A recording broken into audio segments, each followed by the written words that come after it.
배고픔을 이기려 약초를 캐먹다. 내가 약초에 대해서 알게 된 게 16에서 17살 때부터일 거야. 산에 가면 배가 고프니까 풀뿌리를 깨물어 볼 거 아냐? 그러면 이게 독한지, 단지, 순한지, 쓴지를 알게 되지. 그런데 쓰거나 독해서 뱉더라도 물이 없으면 입을 헹구지 못해.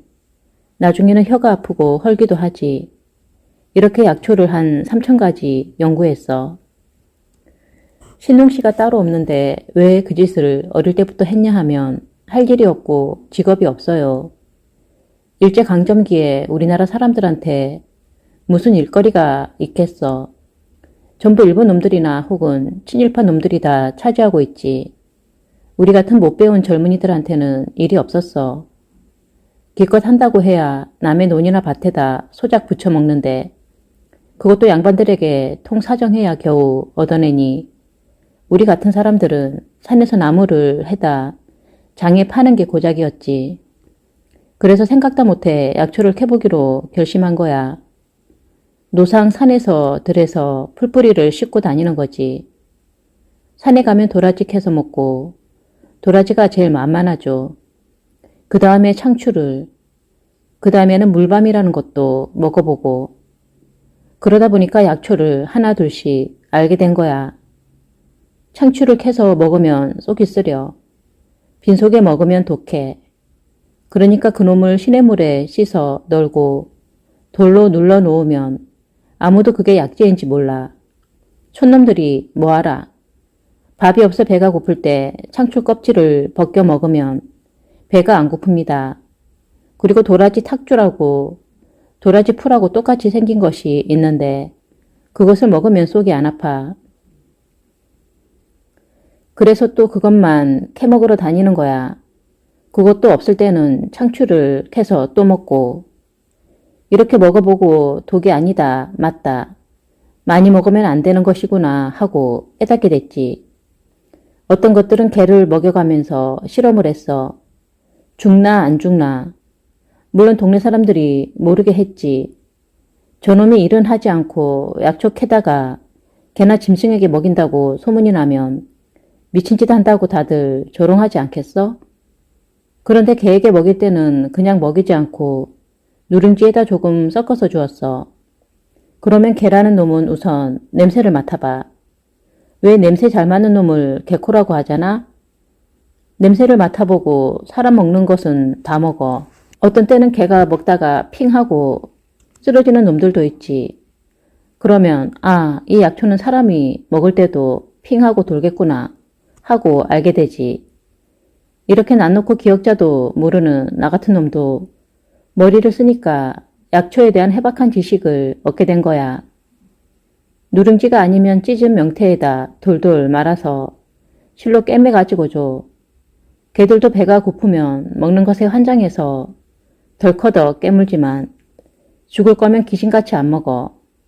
깨물었다 억하고 내버려.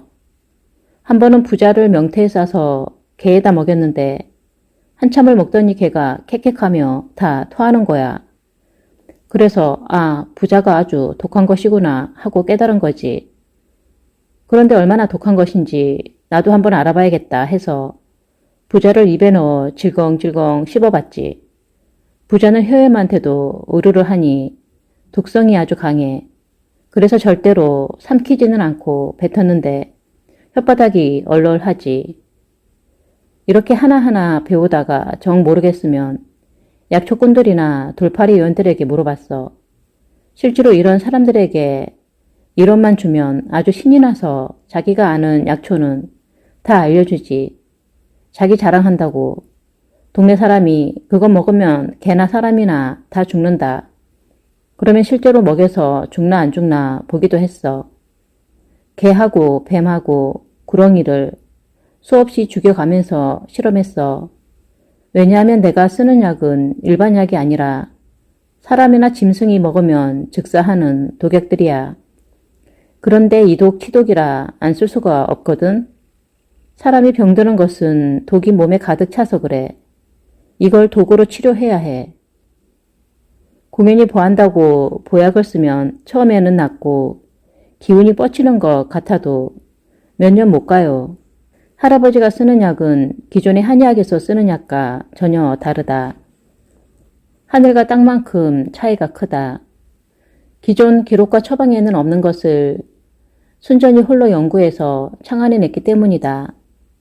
할아버지는 옛날 한약 가지고는 절대 지금의 병을 고칠 수 없다고 말한다. 공해, 석유, 휘발유, 아스팔트, 시멘트, 가공식품, 항암제, 사람의 입냄새 등으로 주변 환경이 심각하게 오염되었기 때문이다. 이런 것들이 합쳐서 약성을 죽여버리니 기존의 약으로는 열에 하나도 고치기가 어렵다. 석유, 휘발유 냄새는 세균 냄새와 똑같아. 사람 죽은 송장 냄새와 같은 거지. 그것들은 생명이 썩은 것이기 때문에 생명과는 상극이야. 석유나 휘발유 냄새에 닿으면 풀이나 나무가 다 죽어버려. 애들 먹는 과자에도 양잿물이 들어간다잖아. 안 들어가면 맛이 없어 못 먹는데. 그러니 그걸 먹는 아이들의 몸은 어떻게 되겠어? 이런 독소 때문에 아이들에게 알 수 없는 병들이 생기는 거야. 병원에서는 암 환자에게 항암제를 쓰는데 그 항암제가 바로 독으로 만들어진 것이거든. 근데 서양 사람들은 독으로 치료를 하는데도 법제를 하지 않아. 그러니 그 독이 정상적인 세포도 공격하여 몸 전체를 파괴해. 항암제로 암을 치료하려고 하다 항암제의 독으로 죽게 돼. 그래서 암이 현대의학으로는 잘 낫지 않는 거지. 암 환자들에게 이런 사실을 알려야 해. 항암제가 독약이라는 사실을 말이야. 할아버지는 스스로 법제하여 만든 식약으로 열의 9을 고친다. 국내에 나지 않는 약재는 북경에 가서도 구하고 러시아에 가서도 구한다. 특히 동물들에게서 나오는 약재는 제한이 많아지면서 귀하고 비싸졌다. 웅담 하나 사려면 500만 원 내지 600만 원을 가지고 가야 하는데 그래도 그것 하나를 사오면 10명을 고친다.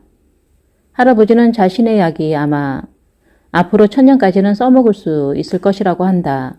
그러나 약이 좋아도 죽고 사는 문제는 어디까지나 환자의 마음에 달려있다. 좋은 약이라고 다 좋은 건 아니야. 들을 때가 좋은 것이지. 어떤 사람에게는 치료약이 되지만 다른 사람에게 독약이 되기도 하니까 그 이치를 알아야지. 부자라는 약은 사람을 살리기도 하지만 잘못 쓰이면 사람이 죽어. 그렇기 때문에 실력이 없는 사람은 고질병이나 난치병 환자를 잘 못 고쳐. 약을 몰라서가 아니라 그 약을 어느 환자의 어떤 증상에 써야 할지를 모르기 때문이지. 그러니 사람을 잘 관찰해야 해. 하지만 죽고 사는 것은 결국 환자의 마음에 달렸어. 죽음 앞에서 벌벌 떨며 병을 이겨내지 못하는 사람은 죽게 되어 있어. 그리고 명이 다해서 죽음이 눈앞까지 온 사람은 살리지 못해. 내 약은 여기까지는 살릴 수 있다고 선을 그어주는 거지. 이치를 통찰하고 그 이치대로 사는 분이 아니면 할 수 없는 바른 말이다. 이치도 모르고 병의 원인도 모르고 고칠 줄도 모르면서 헛된 자만심과 돈벌이 욕심에 함부로 약을 먹이고 수술을 해대는 오늘날의 수두룩한 사이비 의자들이 새겨들어야 할 가르침이다. 할아버지는 미국 유지에 서양 의술에 일침을 가한다. 미국 놈들은 세계를 좌지우지할지는 몰라도 앞으로 창궐할 병은 못 고쳐. 그네들이 걸린 병은 물질이 만들어내고 공해가 만들어내고 독이 만들어낸 것인데 그들에게는 비방이 없어. 그런 병에는 자연히 독약을 써야 하지. 그런데 서양의학에서는 독약하면 자지러지게 놀라잖아. 이치를 몰라서 그래. 독은 독약으로 다스리면 돼. 그러나 독약을 직접 쓰면 다 죽어. 독약의 독을 없애려면 독을 불로 달여서 죽여야 하지. 제일로 독한 독약이 수은이야. 훌륭한 의원들은 독약을 잘 써야 하는데 그 중에서도 제일이 바로 수은을 죽일 줄 아는 사람이지. 누구나 다 알듯이 수은은 유리에다 가루로 풀칠해 거울을 만드는 재료로 많이 쓰이는데 곳곳에서 수은 중독이라는 병을 일으키는 무서운 물질이기도 하다. 1956년 일본의 미나마타시에서는 메틸 수은이 포함된 조개 및 어류를 먹은 주민들에게서 사지, 혀, 입술의 떨림, 혼돈, 그리고 진행성 보행실조, 발음장애 등이 나타나서 사회적으로 큰 문제가 되었다. 이것이 바로 미나마타병이다. 하지만 우리 민족은 이렇게 치명적인 수은을 옛날부터 약으로 써왔다.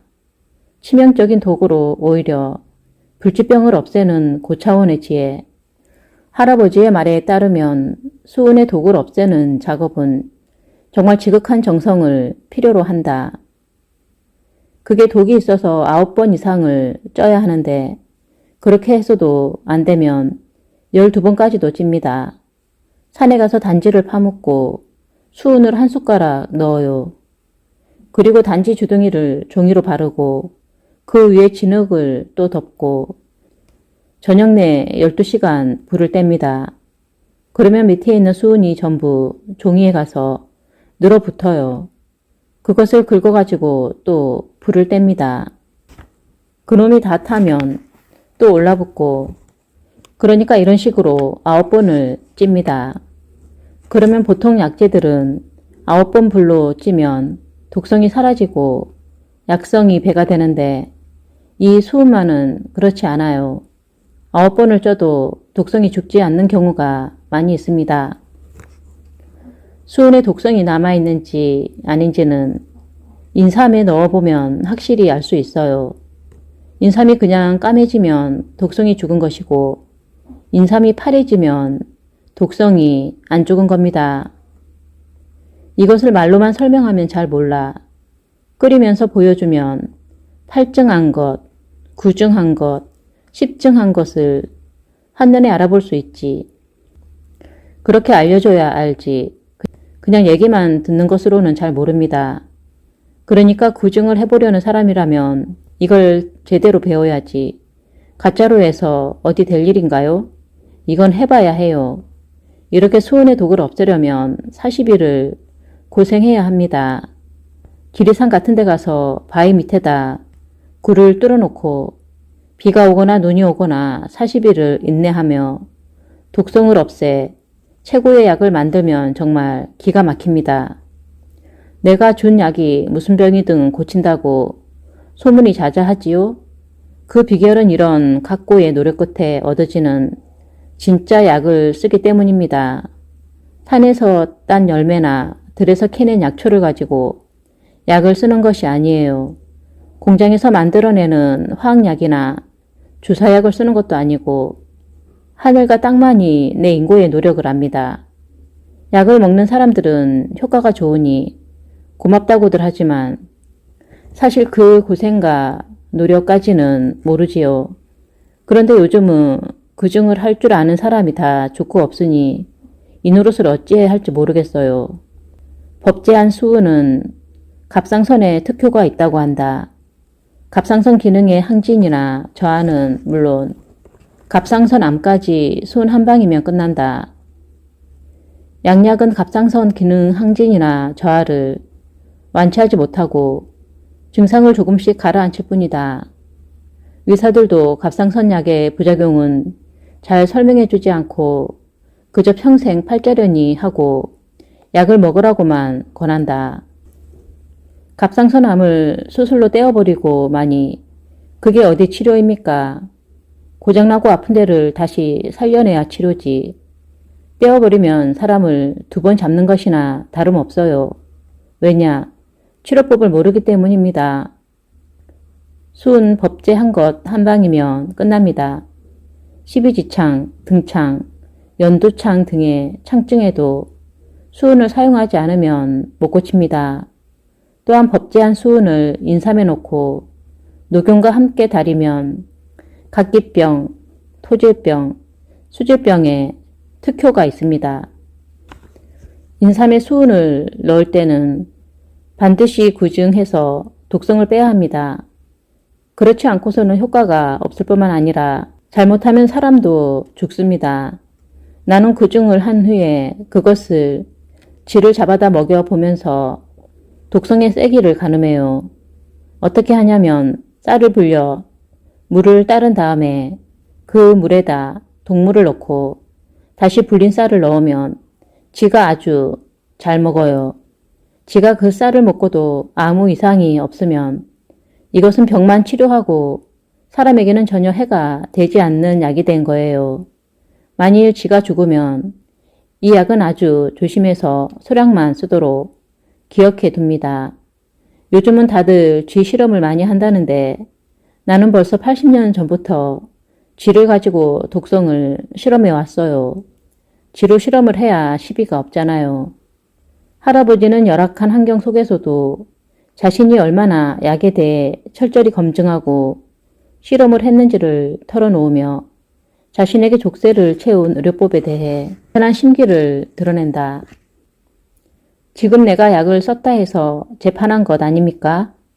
내 죄명이 뭡니까? 내가 독약을 써서 사람을 더 아프게 하거나 죽였으면 벌을 받아도 아무 말 못합니다. 그러나 나는 숱한 실험으로 완성한 약만 써요. 어느 누구도 쓰지 못한 독약을 치료약으로 개발했으니 나라에서는 오히려 상을 주어야 해요. 신약 하나를 개발하기 위해 수백억 원씩 투자한다고 하는데 내게는 고질병을 고치는 비방이 이미 수백 개 있습니다. 내가 지은 약은 미국 약도 아니고 일본 약도 아니고 또 우리나라 전래의 약도 아닙니다. 직접 수십 년간 자연의 이치를 관찰하고 공부해서 터득한 원리로 만든 약입니다. 약대를 나오지 않았으면 자연의 이치를 관찰하거나 공부하지도 말라는 건가요? 지금 우리 약사법이 그렇게 되어 있어요. 병든 아버지가 병원에서 치료되지 않으면 자식은 다른 방도를 찾아야 하고 약이 없으면 직접 만들어 연구하고 실험해서라도 아버지의 병을 고쳐야 효자입니다. 그렇게 한 사람을 고치면 그것이 소문이 나서 여러 이웃의 병도 함께 고치는 것입니다. 내가 그렇습니다. 약을 팔아먹으려고 배운 것이 아니라 이웃의 병든 사람이 고생하는 것을 보고 그것을 치료하려고 배운 것입니다. 그렇기 때문에 나는 어느 누구 밑에서 배운 적이 없습니다. 나 혼자서 배운 것이지요. 주변에 아픈 사람이 있으면 안타까운 마음을 내고 자기 집에 치료약이 있으면 아까워 말고 갖다 주어야지요. 더러운 소똥이라도 약으로 쓰일 수만 있다면 모아서 전해주어야지요. 그것이 인정이고 인술입니다. 근데 요즘에는 사람 고치는 일이 인술이 아니라 상술입니다. 병을 가지고 장난치고 위협해서 돈을 벌어먹는 세상입니다. 의료계든 법조계든 환자부터 보호하려는 마음을 찾아볼 수가 없어요. 우리 국민은 그것을 잘 알아야 합니다. 당하고 나서 아무리 울어도 소용없습니다. 이미 의료법이 그렇게 되어서 문제가 생겨도 의사들은 다 빠져나가고 환자들이 전부 물어내게 되어 있어요. 병이라도 고쳐놓고 돈을 달라는 거면 이렇게 화가 나지도 않지요. 어떤 사람은 할아버지가 일제강점기에 침구사 면허라도 따놨으면 지금의 재판에서 선처가 되지 않았겠냐고 말하기도 한다. 하지만 할아버지는 하나에 능통하기도 어려우니 한 우물만을 팠을 뿐이라고 대답한다. 한 번은 김제에서 서울까지 걸어가다가 한 친구를 만났는데 그 친구도 돈이 없는 빈털털이라 둘이 줄임배를 참으며 이 이야기 저 이야기를 하는데 이 친구가 길 가다가 다리 접질린 놈을 만나면 배부르게 실컷 얻어먹을 수 있는데 한단 말이야. 그래 나도 그 실력이 얼마나 되는지 궁금하다며 어느 마을이 되었든 다리 못 쓰는 놈을 하나 찾아보자 그랬지. 본래 아무리 어려운 때라도 사람 고치는 의원은 배를 골치 않아요. 아픈 사람을 고쳐주면 곡식이라도 가져다 주거든. 그런데 마침 마을 어귀에 도착해서 보니까 개울 저편에 한 사람이 발을 붙잡고 쭈그리고 있는 거야. 개울을 건너다가 발을 삔 모양이구나 옳다구나 하고 그 친구가 징검다리를 불이 나게 건너간단 말이야. 나도 잽싸게 뒤따라갔지. 보니까 발이 접질러서 퉁퉁 부었어. 요즘 같으면 구급차를 부르고 호들갑을 떨면서 병원에 실려갔겠지만 그때 그런 것이 어딨어. 침쟁이에게 가서 침을 한 방 맞는 게 전부지. 근데 그 친구가 자신을 침쟁이라고 소개한 후 고쳐주겠다고 하니까 물에 빠진 놈 지푸라기도 잡듯이 고쳐만 주면 톡톡히 살해하겠다고 그러는 거야. 그 친구는 나를 쳐다보며 씩 웃고 눈을 끔적였어. 우리가 바라던 대로 실컷 얻어먹게 되었다는 신호였지. 그러더니 침통에서 장침을 하나 꺼내서 발등 부은 곳을 푹 찔러. 그리고 그걸 발바닥까지 밀어넣어 뽑아내는 거야. 다른 침으로도 역시 새끼 발가락과 넷째 발가락 사이를 푹 찌르더니 다시 발바닥까지 밀어놓고는 이제 됐소. 수분 내 통증에 가라앉고 부기가 빠져 걸을 수 있을 것입니다. 하더란 말이야. 나는 본래 약쟁이라 침을 못 놔. 남 찌르는 것이 무서워. 그런데 그 친구는 천연덕스럽게 눈 하나 깜짝하지 않고 삔 발을 쉽게 찔러. 얼마 후에 삔 발을 놀려보더니 통증이 없어진 모양이야. 정말 발이 아프지 않다고 하는 거야. 그리고 한 10분이나 됐을까? 이번에는 퉁퉁 부었던 발에 붓기가 싹 가셨지. 그제야 내 친구는 장침을 조심스럽게 하나씩 빼고 걸어보세요 하는 거야. 약간 절룩거리긴 하지만 그래도 잘 걸어. 발 삔 사람이 고맙다며 자기 집으로 가자고 하여 우리는 그날 정말 오랜만에 배가 부르게 얻어먹을 수가 있었어. 근데 그 침쟁이 친구가 나에게 침을 배워보겠냐고 하기에 나는 고개를 저으며 싫다고 했어. 한 가지 원리에 능통하면 사람 고치는 것은 매한가지라 생각한 거지. 침으로 고치든 약으로 고치든 사람을 만져서 고치든 사람만 잘 고치면 그게 의원 아닌가. 할아버지는 그래서 침수를 배우지 않았다. 그 예지와 감각이면 침쟁이로서도 충분히 명성을 날릴 수 있었을 텐데 한 우물만을 파도 충분하다는 신념으로 끝까지 신약을 연구하고 개발하는 외길을 걸어온 것이다. 본래 일침, 이뜸, 삼약이라는 말이 있지. 병을 고치는 데는 침이 최고, 뜸이 둘째, 약이 셋째라는 뜻으로들 알고 있는데 그렇지 않아. 어느 것 하나 없어서는 안 될 우리의 문화유산이지. 일침이라는 말은 급한 상황이거나 아직 병이 깊게 들어가지 않았을 때, 그리고 팔이나 다리에 일시적인 통증이 있을 때 우선 처방하라는 뜻이야. 이 뜸은 병이 좀 더 깊이 들어갔을 때 뜸을 들이듯이 장기간 치료하라는 뜻이고, 삼약은 병이 깊숙이 내장 속까지 들어갔으니 이때는 약을 먹어서 확실히 빼내야 한다는 말이지. 어느 것이 더 훌륭한가를 따지는 것이 아니라 병을 치료하는 순서를 말하는 것이야. 다들 저 잘났다고 하는 세상이니 침쟁이는 자기 침이 제일, 뜸쟁이는 자기 뜸이 제일, 약쟁이들이 꼭 자기 약을 먹어야 듣는다고 하지. 얘 선조의 속뜻을 모르는 의원들이야. 나는 침이나 뜸으로 치료할 수 있는 환자들에게는 절대 약을 쓰질 않아. 그리고 약을 먹어 독이 오장육부에 다 빠졌으면 밥으로 잘 보양하라고 하면서 더 이상 약을 주지 않아요.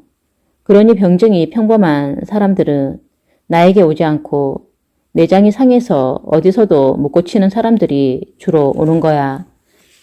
할아버지의 말대로 그에게 치료를 받은 사람들은 거의가 오장육부가 상하여 법제한 약으로 그 독을 제거해야 하는 상태였다. 암세포가 갈비뼈 밑을 비집고 나올 정도로 커진 간암 환자나 음식을 삼키자마자 토하는 췌장암 환자들은 반드시 약을 써서 암세포를 더 증식시키지 않고 터트려 내야 한다. 할아버지는 면허가 없다며 무시당하는 것쯤은 얼마든지 참을 수 있다고 한다. 스스로 사람을 고치는 능력이 있음을 잘 아니 떳떳하고 또한 정신수련을 하여 마음이 수양되었기에 아무리 남들이 자신을 고발하고 욕을 해도 마음이 흔들리지 않는다. 하지만 약초를 공부하던 어린 시절에 천대받았던 기억은 지금도 떠올릴 때마다 가슴이 저리다. 정말 가슴 아프죠. 저 자식은 할 일이 없으니까 저런 짓 하고 있다. 저런 자식은 밥 줄 것 없다. 그래요.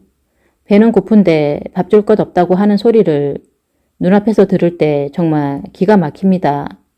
그놈을 죽여버릴까 하는 생각도 들고, 그러나 그놈이 뭘 모르니까 그런 말을 하겠지 하고 참습니다. 그렇게 해도 화가 가시지 않으면 그 사람을 소로 생각합니다. 소가 알고서 나를 발로 찼겠냐. 제게 피해가 올까 봐서 발로 찬 거지. 그렇게 포기를 해버립니다. 그렇게 하면 가슴 아픈 것이 뼈에 사무치지 않아요. 그러면 원수가 되지 않습니다. 먹을 것이 없으니 어린 나이에 이런 것을 깨닫게 되더라고요.